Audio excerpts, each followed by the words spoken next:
Do you remember this past summer how for weeks on end we were dealing with smoke and very poor air quality?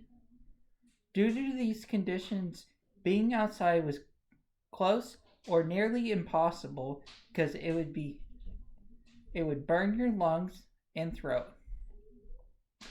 Over these past few years, this seems to be the summer norm for our area.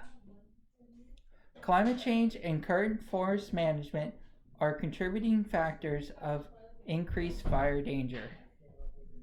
Our past norm was that we would get some smoke that would drift up from California or drift down from Canada, but in recent years, this has not been the case.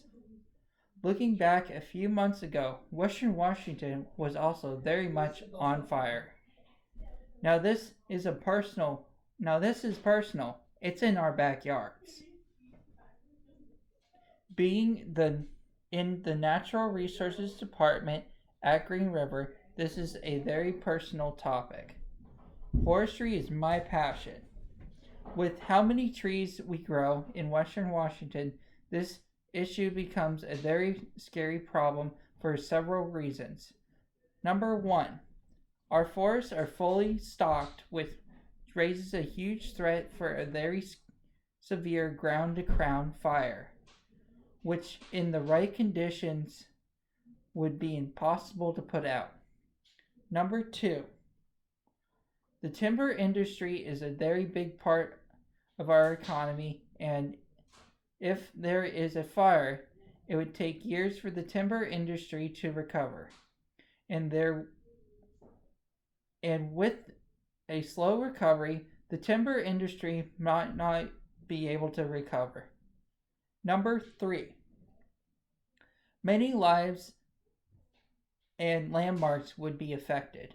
For example, ski resorts, hiking trails, biking trails, and national parks could all be burnt to a crisp if the fire was too hot to fight. It would burn for weeks on end and fill the Puget Sound area with a thick blanket of smoke. With the growing danger of wildfires, we all need to be alert and aware about the situation. Current forest practices provide a gateway for higher organic fuel accumulation for high severity fires. Fire suppression came from the Great Fire of 1910. This fire burned 3 million acres, destroyed many communities, and killed 83 people.